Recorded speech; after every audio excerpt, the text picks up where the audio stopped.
अस्सलाम वालेकुम, मैं हूँ उर्वा और आप देख रहे हैं ice and spice YouTube channel. Perfect रेशेदार चिकन कबाब किस तरह से बनाए जाते हैं, चिकन शामी कबाब किस तरह से बनाए जाते हैं कि आपके कबाब में पानी भी ना हो और रेशेदार भी बनकर तैयार हों और मुंह में मसाले भी ना आए। तो इस रेसिपी को आखिर तक देखिएगा, तमाम टिप्स आपको मिलने वाली हैं और अगर आपको हेल्पफुल लगे तो इसे अपने फ्रेंड्स और फैमिली के साथ भी ज़रूर शेयर कीजिएगा और इसे लाइक करना मत भूलिएगा। तो चलिए देख लेते हैं इसे किस तरह से बनाना है।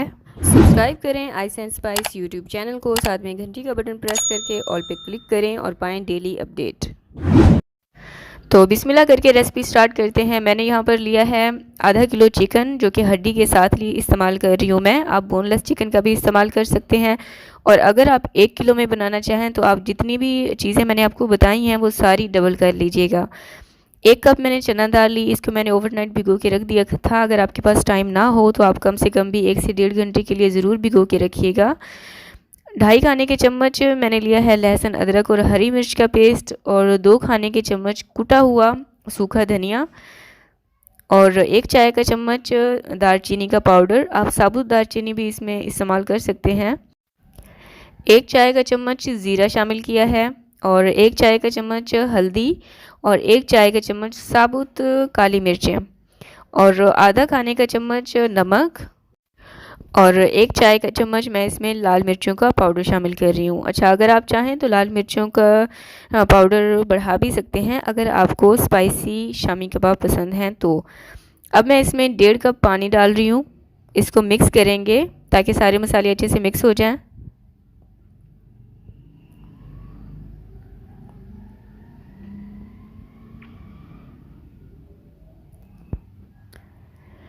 इसको ढक देंगे और ढक कर आपने इसको कम से कम भी आधे घंटे के लिए प्रेशर कुक करना है और प्रेशर कुक करने के लिए आपने इसकी फ्लेम को मीडियम टू हाई रखना है।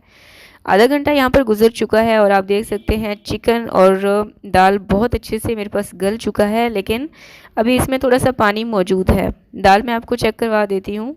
आप देख सकते हैं दाल बहुत अच्छे से गल चुकी है और चिकन भी बहुत अच्छे से गल चुका था। कबाब बनाते वक्त आप जो मिस्टेक करते हैं वो यही होती है कि आपका जो बैटर होता है, यानी कि दाल और चिकन का जो मिक्सचर होता है, इसमें लिक्विड मौजूद होती है, यानी कि थोड़ा सा पानी रह जाता है, जिसकी वजह से या तो आपके शामी कबाब टूट जाते हैं और क्रैक आ जाते हैं या फिर सही नहीं बनते हैं। तो आपने इसका पानी बहुत अच्छे से ड्राई करना है। मैंने मीडियम हाई आंच पर इसका पानी ड्राई कर लिया है, आप देख सकते हैं।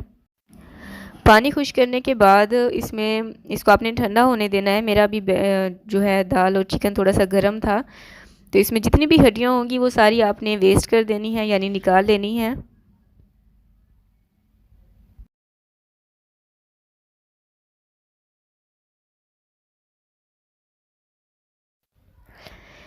तो हड्डी वेस्ट करने के बाद अब इस मिक्सचर को बहुत अच्छे से आपने मैश कर लेना है, जिसके लिए मैं प्रेफर करती हूँ इस डंडे के साथ मैश करना। तो इसके साथ फ़ायदा ये है कि इसका एक एक रेशा अलग हो जाता है और बहुत अच्छे से मैश हो के हमारे पास आते हैं। जिस तरह हमें एक आइडियल शामी कबाब का मिक्सचर चाहिए, बिल्कुल उसी तरह से आपके पास आएगा। अब आधा कप के जितना मैं इसमें डाल रही हूँ फ्रेश हरा धनिया और पुदीना चॉप किया हुआ, और हरी मिर्चें मैंने ली थी 3 से 4, इसको भी मैंने बारीक चॉप कर लिया था। अगेन स्पाइसेस यानी कि मसाला जो है वो आपके अपने टेस्ट पे डिपेंड करता है, आपको कितना स्पाइसी शामी पसंद है। एक सारा अंडा शामिल कर देंगे और इसको आपने बहुत अच्छे से मिक्स करना है।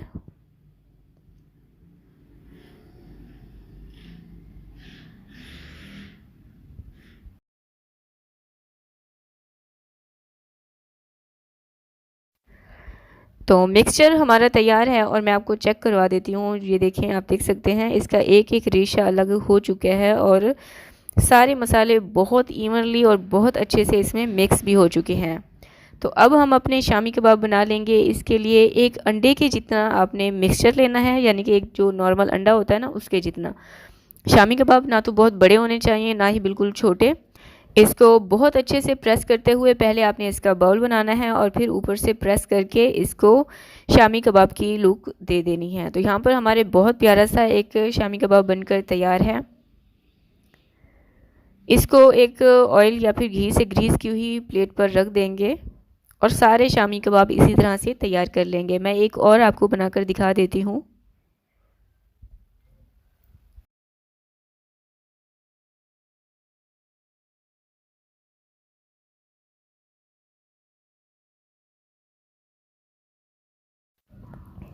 तो सारे कबाब इसी तरह से आपने बनाकर रख देने हैं और जितनी चीज़ें हमने ली हैं इसमें 15 से 16 कबाब बनकर तैयार हुए थे। अच्छा, अगर आप चाहें तो आप इनको 1 महीने के लिए आराम से फ्रीज़ भी कर सकते हैं। पहले आपने इनको एज़ इट फ्रीज़र में रख कर ठंडा कर लेना है अच्छे से, और फिर किसी एयर टाइट बॉक्स में या फिर ज़िप-लॉक बैग में आपने इसे स्टोर कर लेना है। दूसरी तरफ एक पैन लिया है और उसमें मैंने ऑयल शामिल किया था। बहुत ज़्यादा ऑयल आपने नहीं लेना। इन शामी कबाब को शैलो फ्राई आपने करना है। अगर आप डीप फ्राई करेंगे तो आपके कबाब टूट भी सकते हैं। मीडियम हॉट ऑयल में मैं इनको फ्राई कर लूँगी और चूल्हे की जो आंच है उसको मैंने दरमियानी यानी कि मीडियम हाई रखा हुआ है। पहले आपने एक कबाब को थोड़ा सा ऊपर उठाकर चेक करना है। अगर आपको लगे कि ये थोड़ा सा लाइट गोल्डन हो चुका है, फिर आपने उनको पलट लेना है और इसी तरह उलट पुलट के आपने इनको फ्राई कर लेना है। इनको फ्राई करते वक्त आपने चूल्हे की आंच बिल्कुल भी हाई नहीं करनी है, क्योंकि हमने इसमें एक कच्चा अंडा शामिल किया है। इसलिए आपने मीडियम लो आंच पर इनको फ्राई करना है ताकि इसकी जो हीट है वो कबाब के अंदर तक जाए और अंडे का कच्चापन अंदर से भी ख़त्म हो जाए। अगर आप रेसिपी को देखते हुए यहाँ तक पहुँच चुके हैं तो फिर मुझे पूरी उम्मीद है कि आपने इसे लाइक कर दिया होगा और चैनल को भी आपने सब्सक्राइब कर लिया होगा। तो यहाँ पर ये कबाब फ्राई हो चुके हैं। इनको मैं 1 बाय 1 सारे डिश आउट कर लूँगी। कुकिंग में कुछ भी पकाना हो, कोई इसमें रॉकेट साइंस नहीं होती। बस छोटी छोटी चीज़ें होती हैं जिन्हें अगर हम फॉलो करें तो कभी भी हमारी रेसिपी फेल नहीं होती। छोटी छोटी चीज़ों को आप लाजमी फ़ॉलो किया करें, आपकी रेसिपी भी परफेक्ट बनकर तैयार होगी, जिस तरह अभी आपको नज़र आ रहा है। अब दूसरा बैच भी इसी तरह से फ्राई कर लेंगे। आपकी अपनी मर्ज़ी है। मैं यहाँ पर सारे कबाब इसी वक्त फ्राई कर रही थी, इसलिए मैंने सारे ही शामी कबाब फ्राई कर लिए थे और अभी मैं आपको इसका फ़ाइनल लुक दिखा देती हूँ। तो ये देखें माशाल्लाह से, ये देखें बिल्कुल भी अंदर पानी नहीं है और बहुत ही रेशेदार बनकर तैयार हुए हैं। बहुत बैलेंस्ड इसमें मसाले थे, बहुत ज़्यादा स्पाइसी भी नहीं थे। तो इन्हें आप डिनर में बनाएं, रमज़ान में बनाकर स्टोर करना चाहें तो कर सकते हैं, रायते के साथ सर्व करें या जिस तरह मर्ज़ी आप इन्हें सर्व करना चाहें कर सकते हैं। दुआओं में याद रखिएगा। बहुत मज़ेदार चटपटा जूसी आलू मटर पुलाव, और ऐसी रेसिपी कि आपने पहले कभी नहीं खाई होगी। अस्सलाम वालेकुम, मैं हूँ रुआ और आप देख रहे हैं ice and spice YouTube channel. जी हाँ, मैंने बहुत ज़्यादा नहीं बोल दिया है। जब आप इस रेसिपी को ट्राई करेंगे तो आपको यकीन आएगा। बहुत ही झटपट और क्विक ये रेसिपी है। इसके साथ एक बहुत ही सिंपल से रायते की ये चटनी भी मैं आपको दूंगी। तो रेसिपी को आखिर तक ज़रूर आपने वॉच करना है और अगर आपको अच्छी लगे तो इसे अपने फ्रेंड्स और फैमिली के साथ भी ज़रूर शेयर करना है। थम्स अप देना तो आपने बिल्कुल भी नहीं भूलना है। तो चलिए देख लेते हैं ये बहुत स्पेशल चटपटा सा विंटर स्पेशल आलू मटर पुलाव किस तरह से बनाया जाता है। तो जी बिस्मिल्लाह करके रेसिपी स्टार्ट करते हैं। मैंने लिया है 1.5 कप पक्की बनास्पति सेला राइस। आपके पास आप किसी भी ब्रांड का चावल इस्तेमाल कर सकते हैं जो आपके पास अवेलेबल हो। इसको 3 से 4 पानी में अच्छे से वॉश कर लेंगे, क्योंकि ये चावल काफ़ी गंदा होता है। ठीक है, तो इसको अच्छे से धोने के बाद भिगोकर कम से कम भी 1 से 1.5 घंटे के लिए आपने रख देना है। अब एक हैवी बॉटम कढ़ाई लेंगे। इसमें मैं डालूंगी आधा कप के जितना या फिर 5 खाने के चम्मच का आपने हिसाब रख लेना है घी। अब घी की जगह पर ऑयल का भी इस्तेमाल कर सकते हैं। साबुत गरम मसाला में आप देख सकते हैं मैंने लिए हैं काली मिर्चें, 2 मैंने बड़ी इलायची ली हैं, दालचीनी ली है, बादियान का फूल लिया है, 3 मैंने हरी इलायची ली है, 2 तेज़ पत्ते लिए हैं, दालचीनी के स्टिक लिए हैं और 5 से 6 अदद मैंने लौंग लिए हैं। तो इस गरम मसालों को मैंने थोड़ी सी इसकी क्वांटिटी ज़्यादा रखी है, क्योंकि हमने स्पाइसी आलू मटर का पुलाव बनाना है। अगर आप स्पाइसी नहीं चाहते हैं तो आपने ये सारा गरम मसाला हाफ़ कर लेना है या फिर अपने टेस्ट के अकॉर्डिंग। इस गरम मसाला को 30 सेकंड के लिए क्रैक कर लेना है या फिर एक प्यारी सी खुशबू आना स्टार्ट हो जाए तब तक। एक छोटे साइज़ का प्याज जाएगा जिसको मैंने बारीक स्लाइस में कट कर लिया है और इसको लाइट गोल्डन होने तक फ्राई कर लेंगे। जब आप देखें कि प्याज लाइट गोल्डन हो चुके हैं, फिर आपने इसमें डालना है लहसुन और अदरक का पेस्ट। मैंने फ्रेश लहसुन अदरक का पेस्ट इसमें डाला है 1 खाने का चम्मच। हल्का सा भून लेंगे और अब मैं इसमें डालूँगी हरी मिर्चों का पेस्ट। मैंने 3 हरी मिर्चें ली हैं। अब क्योंकि ये जो है स्पाइसी हमने इस पुलाव को बनाना है, इसलिए मैंने 3 तेज़ वाली हरी मिर्चें ली, उनका बारीक पेस्ट बना लिया। ये इसमें मैंने डाल दी हैं। और मटर लेंगे 1 कप चावल के लिए मैंने 1 कप ही मटर का इस्तेमाल किया है। 1 कप से थोड़ा सा ज़्यादा थे। अब आलू इसमें डाल देंगे। मैंने 2 दरमियाने साइज़ के आलू लिए, उनको मीडियम साइज़ इनका रखते हुए, ना बिल्कुल बारीक हैं और ना ही बहुत ज़्यादा मोटे। ये इसमें डाल दिए हैं भुना कुटा जो है सौंफ का पाउडर, इसकी ना खुशबू बहुत अच्छी आती है, आधा चाय का चम्मच। कुटा हुआ धनिया ये जाएगा 1 चाय का चम्मच। भुना कुटा ज़ीरा आधा चाय का चम्मच। नमक अपने जायके के मुताबिक आप एडजस्ट कर सकते हैं। मैंने 2 चाय के चम्मच इसमें डाले हैं। 2 टमाटर डालेंगे जिसको मैंने बारीक स्लाइस में कट कर लिया है और इसको हाई फ्लेम पर भून लेंगे अच्छे से, या फिर इतना कि जो मसाले हमने डाले हैं इनका कच्चापन ख़त्म हो जाए। 3 से 4 मिनट के बाद आप देखेंगे भूनते हुए कि टमाटर जो है ट्रांसलूसेंट हो चुके हैं, गल चुके हैं, आपको फील होगा। और इन वेजीज़ ने यानी कि मटर ने और आलू ने पानी छोड़ना स्टार्ट कर दिया है। ये बेस्ट पॉइंट है। फिर आपने जो हमने चावल भिगो के रखे थे वो इसमें शामिल कर देने हैं और चम्मच की मदद से बहुत जेंटल हाथों से आपने इनको अच्छे से मिक्स कर लेना है। चम्मच बहुत ज़्यादा नहीं चलाते हैं जब आप राइस बना रहे हो, ठीक है। ये आप लोगों के लिए टिप है, क्योंकि हमें चावल को तोड़ना बिल्कुल नहीं है।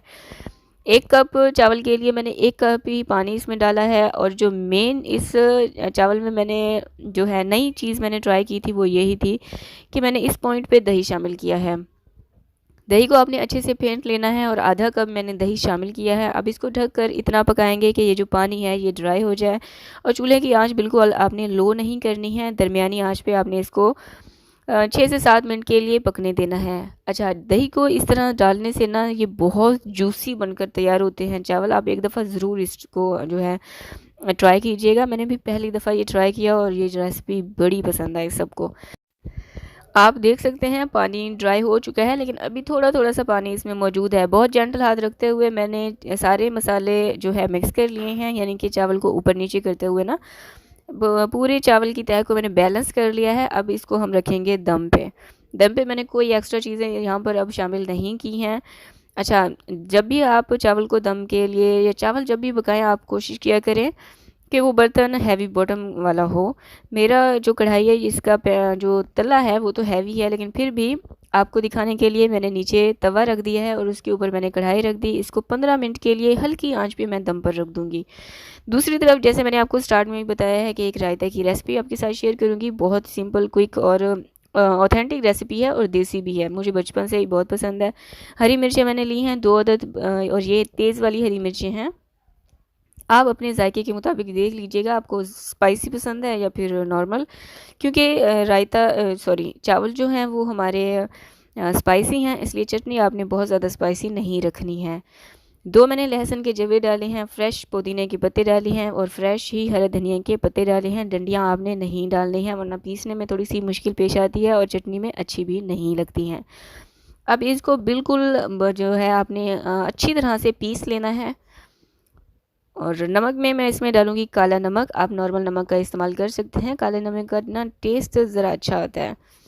तो आधे चाय का चम्मच जितना मैंने इसमें काला नमक डाला है और इसको मिक्स कर लेंगे।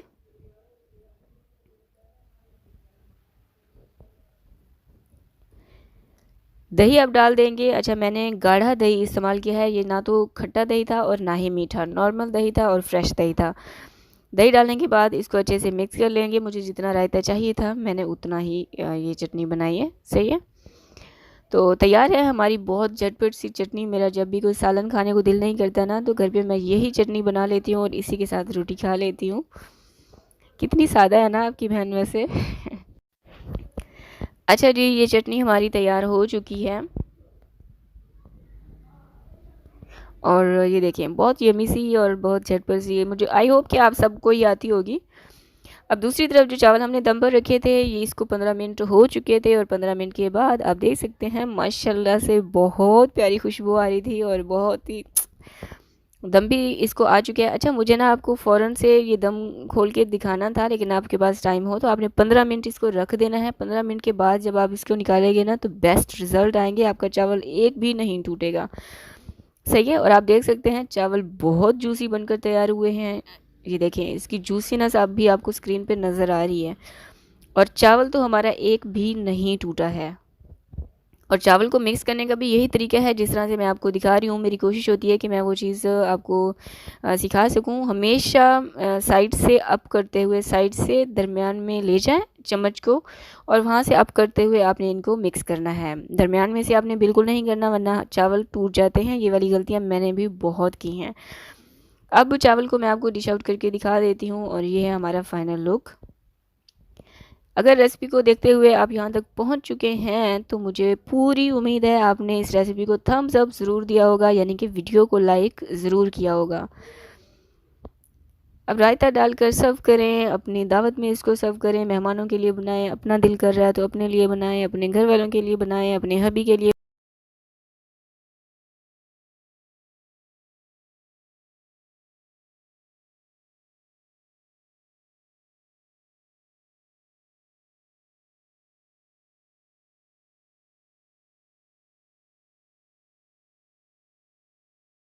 अल्लाह हाफिज़।